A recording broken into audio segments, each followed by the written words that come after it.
അസ്സലാമു അലൈക്കും വറഹ്മത്തുള്ളാഹി വബറകാതുഹു. ഏവർക്കും റസ്സ വ്ളോഗ്സിലേക്ക് സ്വാഗതം.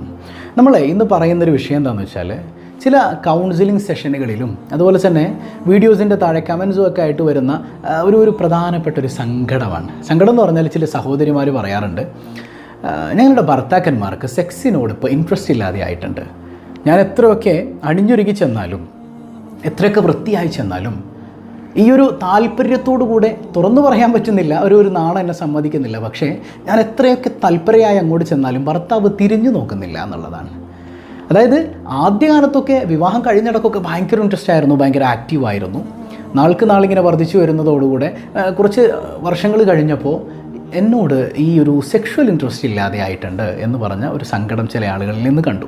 ഇവിടെ പുരുഷന്മാർ മനസ്സിലാക്കേണ്ട ഒരു കാര്യം എന്താണെന്ന് വെച്ചാൽ, ഒരു 25 വയസ്സ് മുതൽ സ്ത്രീകൾക്ക് മെനപ്പോസ് സംഭവിക്കുന്നത് വരെ, അതായത് ആർത്തവ വിരാമം സംഭവിക്കുന്നത് വരെ സെക്ഷൽ ഇൻട്രസ്റ്റ് അവർക്കുണ്ടാകും എന്നുള്ളതാണ്. ആ സെക്ഷൽ ഇൻട്രസ്റ്റ് സാധാരണഗതിയിൽ കൂടുതലായി തന്നെ വേറെ കുഴപ്പങ്ങളൊന്നും ഇല്ലെങ്കിൽ അവർക്കുണ്ടാകും, ആ ഒരു ഡിസയർ അവർക്കുണ്ടാകും. ഈ സെക്ഷൽ ഇൻട്രസ്റ്റ് അവർക്ക് സാധ്യമാക്കാൻ പറ്റുന്ന ഒരേ ഒരു വഴി, ഹലാലായ വഴി അവരുടെ ഇണയാണ്, ഇല്ലേ? ആ ഇണയായ നിങ്ങൾ അതിന് ഇൻട്രസ്റ്റ് എടുക്കുന്നില്ല എങ്കിൽ, സെക്ഷൽ ഇൻ്റർകോഴ്സിന് നിങ്ങൾക്ക് താല്പര്യമില്ല എങ്കിൽ, നിങ്ങൾ അവരോട് സഹകരിക്കുന്നില്ല എങ്കിൽ, ആ ഒരു ആഗ്രഹം അവരിങ്ങനെ സപ്രസ് ചെയ്ത് വെക്കുന്നതിലൂടെ പലപ്പോഴും പലരിലും മാനസികമായ വിഭ്രാന്തികൾ വരെ കാണാറുണ്ട്. ഇതൊരു സൈക്കോളജിക്കൽ പ്രോബ്ലമായി തന്നെ ഞാൻ പറയാം. ചില ആളുകൾ പറയും, ഉസ്താദിന് വേറെ പണിയൊന്നുമില്ലേ? ഇതും കൃത്യമായി ഇസ്ലാം വിശദീകരിച്ച വിഷയം തന്നെയാണ്. പറയുന്നത് മനസ്സിലാകുന്നുണ്ടോ? ഞാനായിട്ട് കുറേ ഓപ്പണായ കാര്യങ്ങളൊന്നുമല്ല ഈ പറയുന്നത്. നമ്മൾ ഈ സെക്സ് എന്ന വാക്ക് കേൾക്കുമ്പോഴേക്ക് നിങ്ങൾ മോശം കമൻറ്റുമായി വരല്ലേ സഹോദരങ്ങളെ? നമ്മുടെ ലൈഫിൽ ആവശ്യമുള്ളൊരു കാര്യം. പല ഘട്ടങ്ങളിലും ജീവിതം തകർന്നു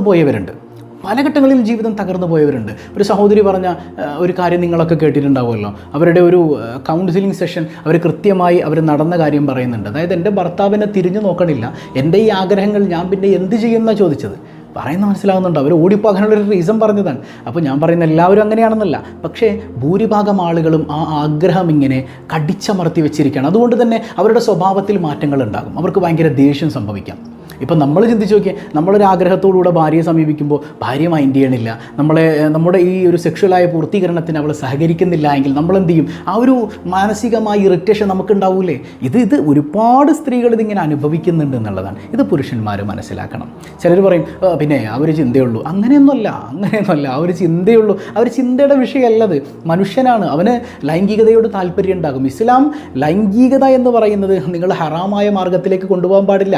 അതിനും കൂടെ നിങ്ങൾക്ക് വിവാഹം അല്ലാഹു അനുവദിച്ചു തന്നത്. ആ വിവാഹം കഴിഞ്ഞ ഇണ പോലും അവനോട് അല്ലെങ്കിൽ അവളോട് സഹകരിക്കുന്നില്ല എങ്കിൽ പിന്നെ അവരെങ്ങോട്ട് പോകും?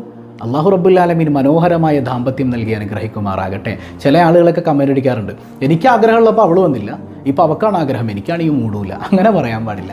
അതായത് നമ്മൾ മറ്റൊരു വീഡിയോയിൽ പറഞ്ഞിരുന്നു, പുരുഷന് സെക്ഷൽ തോട്ട് ഉണ്ടാകുന്നത് ഇൻസ്റ്റൻ്റ് ആയിട്ടാണ്. അവൻ എന്തെങ്കിലുമൊക്കെ ഒന്ന് കണ്ടാൽ മതി, പെട്ടെന്ന് അവൻ ആ ഒരു സെക്ഷൽ മൂഡിലേക്ക് വരും. എന്നാൽ സ്ത്രീ അങ്ങനെയല്ല, അവൾ പതിയെ ഓണായിട്ട് വരുള്ളൂ.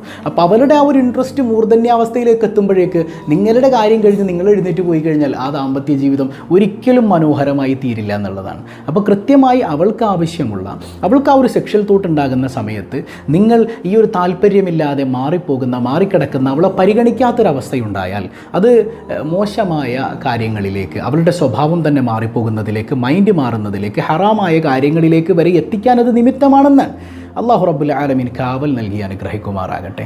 അപ്പോൾ കൃത്യമായി ഇത് ചിലപ്പോൾ തുറന്നു പറയാൻ പറ്റിക്കൊള്ളുന്നില്ല ചില സഹോദരങ്ങൾക്കില്ലേ. ചിലപ്പോൾ അവൾക്ക് ഈ ഒരു ആഗ്രഹം ഉണ്ടാകും, ഭർത്താവിനോട് ഇപ്പം എങ്ങനെയാണ് തുറന്നു പറയാം? അങ്ങനെയുള്ള ചിന്തയൊന്നും നിങ്ങൾക്കിടയിൽ വേണ്ടാന്നേ, അങ്ങനെ നാണിക്കണ്ട. ഭാര്യയ്ക്കും ഭർത്താവിനും ഇടയിൽ തുറന്നു പറയാൻ പറ്റാത്തൊന്നുമില്ല. അപ്പം അങ്ങനെ ഒരു ഇൻട്രസ്റ്റ് ഉണ്ടെങ്കിൽ ഭർത്താവിനോട് തുറന്നു പറയണം. അതുപോലെ തന്നെ ഭർത്താവ് കൃത്യമായി ചോദിച്ചറിയണം. അവൾ ചോദിക്കട്ടെ, അവൾ പറയട്ടെ എന്ന് പറഞ്ഞ് കാത്തിരിക്കരുത്. നിങ്ങൾ എക്സ്പ്രസ് ചെയ്യുന്നത് പോലെ, നിങ്ങൾ ചിലപ്പോൾ നമുക്ക് ഈ കാര്യങ്ങളിലേക്ക് ഏർപ്പെടാമെന്ന് നിങ്ങൾ ക്ഷണിക്കുന്നത് പോലെ അവൾ ക്ഷണിച്ചു കൊള്ളുന്നില്ല. കാരണം സ്ത്രീയുടെ സ്വഭാവമാണ് ആ ഒരു നാണം എന്ന് പറയുന്നത്, ആ ലജ്ജ എന്ന് പറയുന്നത്. ആ ലജ്ജ ഇല്ലെങ്കിൽ പിന്നെ അവളുടെ ആ ഒരു സ്ത്രൈണ സ്വഭാവത്തിൽ നിന്ന് അവൾ പുറത്തു വന്നതുപോലെയാണ്. അപ്പോൾ അവൾ ആ ഒരു ലജ്ജയോട് കാണലാണ് ഭംഗി. ആ ലജ്ജയിലുണ്ടായിരിക്കും. നിങ്ങൾക്ക് അങ്ങോട്ട് ചോദിക്കാമല്ലോ, ലജ്ജ എന്ന മൂടുപടത്തിൽ നിൽക്കുന്ന അവളിലേക്ക് നിങ്ങൾക്ക് ചെല്ലാമല്ലോ, നിങ്ങൾക്ക് തുറന്ന് ചോദിക്കാമല്ലോ എന്നുള്ളതാണ്. അപ്പോൾ ഞാൻ പറഞ്ഞല്ലോ, ഈ 25 വയസ്സ് മുതൽ അല്ലെങ്കിൽ ഒരു 25, 30, 40, 48, 50 ഈ പറയുന്ന മെനപ്പോസ് സംഭവിക്കുന്നത് വരെ അവൾക്ക് ഇതിനോട് നല്ല താല്പര്യം ഉണ്ടാവും. അതാണ് ഞാൻ പറഞ്ഞത്. ഇപ്പം എല്ലാവർക്കും ഉണ്ടാവില്ല ഉസ്താദ് എന്ന് പറഞ്ഞ അടിയിൽ കമൻറ്റ് ഇടാതിരിക്കാനാണ് ഞാൻ നേരത്തെ പറഞ്ഞത്. ഇത് വേറെ കുഴപ്പങ്ങളൊന്നും ഇല്ലെങ്കിൽ ചില ആളുകൾക്ക് ഉണ്ടാവില്ല. ഇത് ഭൂരിപക്ഷം ആളുകളിലും ഈ ഒരു താല്പര്യം നിറഞ്ഞു നിൽക്കുന്ന ഏജ് തന്നെയാണത്. സ്ത്രീകൾക്കും അങ്ങനെ ഒരു താല്പര്യമുണ്ട് എന്നുള്ളൊരു ബോധം ഭർത്താക്കന്മാരിൽ ഉണ്ടാകണം. ഇല്ലെങ്കിൽ അധാർമികതയിലേക്ക് വരെ പോകാൻ പറ്റുന്ന നിങ്ങളുടെ ജീവിതം തകർന്നു പോയേക്കാവുന്ന ഒരു കാരണം തന്നെയാണിത് എന്ന് നിങ്ങളിലേക്ക് ഉണർത്തുകയാണ്. അപ്പോൾ കൃത്യമായി ഭാര്യയ്ക്കും ഭർത്താവിനും പരസ്പരം തുറന്നു പറയാനുള്ള സാഹചര്യങ്ങൾ ഉണ്ടാവണം. ഭാര്യയ്ക്ക് ഭർത്താവിനോടും ഭർത്താവിന് ഭാര്യയോടും പരസ്പരം ആ ഇണയും തുണയുമായി നിങ്ങൾ നിൽക്കുന്നിടത്തോളം നിങ്ങൾക്ക് അങ്ങോട്ടും ഇങ്ങോട്ടും ഷെയർ ചെയ്യുന്നതിന് എന്താണ് മടി? അപ്പോൾ അതിനുള്ളൊരു സ്വാതന്ത്ര്യം രണ്ടുപേരും പകർന്നു നൽകുക എന്നുള്ളതാണ്. ആ മനോഹരമായ ദാമ്പത്യം രണ്ടുപേർക്കും ഹൃദ്യമായി ആസ്വദിക്കാൻ കഴിഞ്ഞാൽ ആ ജീവിതം മനോഹരമാണ്. അതുകൊണ്ട് ഞാൻ എപ്പോഴും പറയാറുണ്ട്, സെക്ഷൽ ലൈഫ് മനോഹരമായാൽ ഒരു പരിധിവരെ നമ്മുടെ ലൈഫിൽ ഇങ്ങനെ വളരെ ഹാപ്പിനെസ് നിറഞ്ഞു നിൽക്കും. ചിലർ പറയും സ്നേഹം ഉണ്ടായാൽ മതി. ഈ സ്നേഹം വെറുതെ ഉണ്ടാവില്ല. ഈ സെക്സ് ഉണ്ടായാൽ നിർബന്ധം അങ്ങനെയൊന്നും ഞാൻ പറയുന്നില്ല. ഈ സെക്സ് ഉണ്ടായാലേ സ്നേഹം ഉണ്ടാവും അങ്ങനെയൊന്നുമില്ല. പക്ഷേ സ്നേഹം വർദ്ധിക്കാൻ, സ്നേഹത്തിൻ്റെ ഒരു മൂർധന്യാവസ്ഥയിലേക്ക് എത്താൻ ഈ ലൈംഗികത അത്യാവശ്യമാണ് നമ്മുടെ ലൈഫിൽ. എത്ര വലിയ പിണക്കങ്ങളും ഒരു സെക്ഷൽ ഇതിലേക്ക് നമ്മൾ കടന്നു കഴിഞ്ഞാൽ, ഇൻ്റർകോഴ്സിലേക്ക് കടന്നു കഴിഞ്ഞാൽ അതിനുശേഷം പിണക്കങ്ങളൊക്കെ മറന്നു പോകുന്നത് കാണാം. പറയുന്നത് മനസ്സിലാകുന്നുണ്ടോ? ഒരു 2-3 മാസം നിങ്ങൾ അടുപ്പിച്ച് ഇണയുമായി സെക്ഷൽ ലൈഫിൽ ഏർപ്പെടാത്ത ആളുകളൊക്കെ കൗൺസിലിംഗ് വരുമ്പോൾ നമ്മൾ നോക്കുന്നത് എപ്പോഴും അവരുടെ ജീവിതത്തിൽ പ്രശ്നമാണ്. ഞാനപ്പോൾ ചില കാര്യങ്ങളൊക്കെ പറഞ്ഞു കൊടുത്ത് വിട്ടു. 2 ആഴ്ച കഴിഞ്ഞപ്പോൾ അവരെ കണ്ടു, ഇപ്പം എങ്ങനെയാണ്? ഇപ്പോൾ കുഴപ്പമൊന്നുമില്ല, അടിപൊളിയാണ്. കാരണം എന്താ? ഇതിൻ്റെ ഇടയിൽ സെക്ഷൽ ഇൻ്റർകോഴ്സ് കൃത്യമായിരുന്നു എന്നുള്ളതാണ്. പറയുന്നത് മനസ്സിലാകുന്നുണ്ട്? അപ്പോൾ നിങ്ങളുടെ ജീവിതം മനോഹരമാക്കാൻ സെക്ഷൽ ഇൻ്റർകോഴ്സ് ഭാര്യയും ഭർത്താവിനും ഇടയിൽ മനോഹരമായിട്ട് വേണം. അവളെയും കൂടെ പരിഗണിച്ച് ഭംഗിയായ ലൈഫ് മുമ്പോട്ട് കൊണ്ടുപോകണം. അല്ലാഹു റബ്ബുൽ ആലമീൻ ഹൃദ്യമായൊരു ദാമ്പത്യം നൽകി അനുഗ്രഹിക്കട്ടെ. അസ്സലാമു അലൈക്കും വറഹ്മത്തുള്ളാഹി വബറകാതുഹു.